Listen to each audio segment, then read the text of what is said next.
You're an artist. You set yourself to work on your material, be it a painting, a piece of music, a story, a video. You're absorbed by the work. You do not feel anything around you except the work.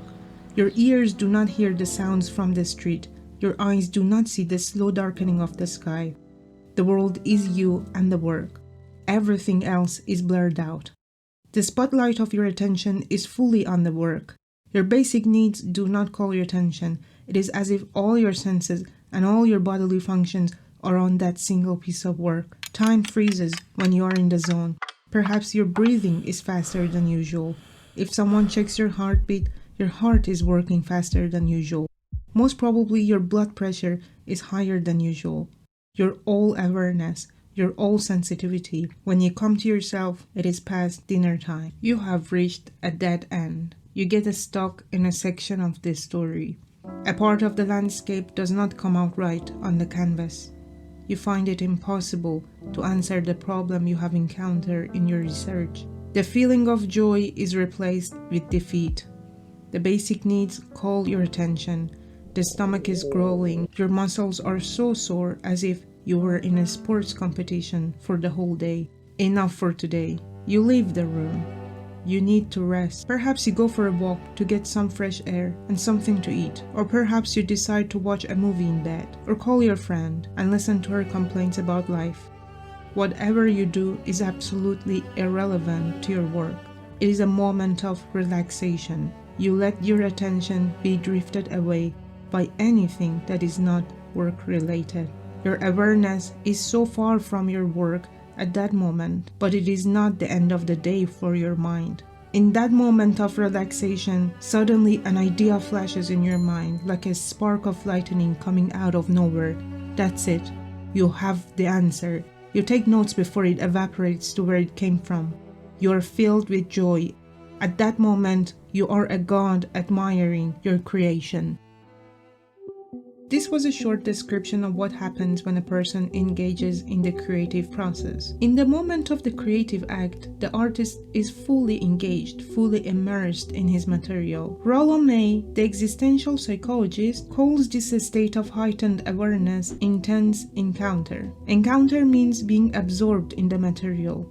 For a painter, it is being absorbed in the landscape they want to paint. For a writer, it is being absorbed in the story they want to tell. Genuine artists use their art as a medium to express their world, how they experience and see the world of their time. They usually reveal the psychological and spiritual conditions of the relationship with the world. By doing so, they reveal the conditions of human beings in that period of history. To understand and reveal the underlying meaning and the human condition of our time, we need to look deeply inside ourselves. The artist has such power because of the encounter she has with her world. Encounter in creativity is not just any encounter. It has to be an intense encounter. This means that the artists are fully absorbed by their material. They are fully engaged and involved with it. A creative act is always accompanied by intense awareness. In the creative process, you're completely in the zone. You're not aware of the passage of time, and you might even lose your appetite to eat and work through the mealtime. Intense encounter is one of the main elements of the creative process. It is so important in creativity that no matter how much talented a person is, without an intense encounter, no creative act is possible.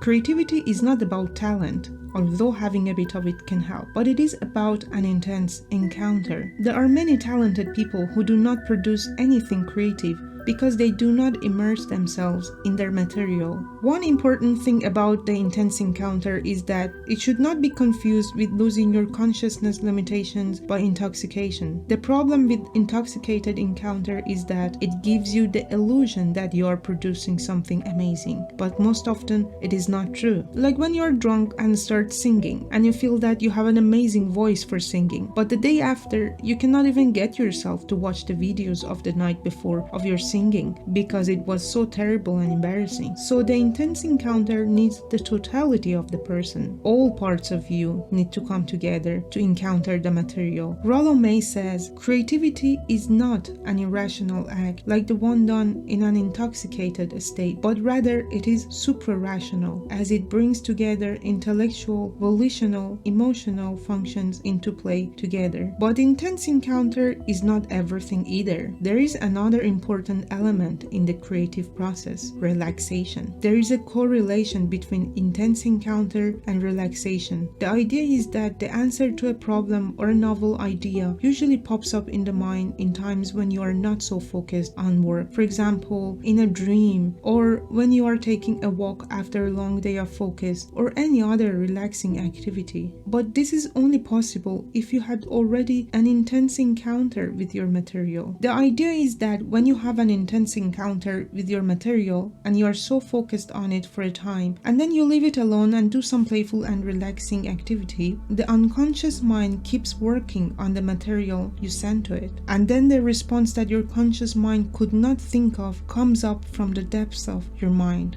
So, how can you choose to be creative or to have creative ideas? You cannot deliberately have insights. Insight happens out of your control. You cannot set yourself deliberately to produce insights. You cannot deliberately summon creativity. But what you can do is to have an intense encounter with your material, and then the insight will happen in times of relaxation. So yes, you can choose to be creative. All you need to do is to get yourself into the zone. Ask yourself how you can fully immerse yourself in your art or your research problem. After being fully immersed, take some time away from it. Let your mind do its thing. You will be surprised to see how your mind responds to your full awareness. But know that it does not happen overnight. Sometimes you need to stay focused on a problem or a piece of work for a long time. No matter how long it will take, you can rest assured that your mind will always reward you with the insight. Thank you for watching. This video was inspired by Rollo May's book, The Courage to Create.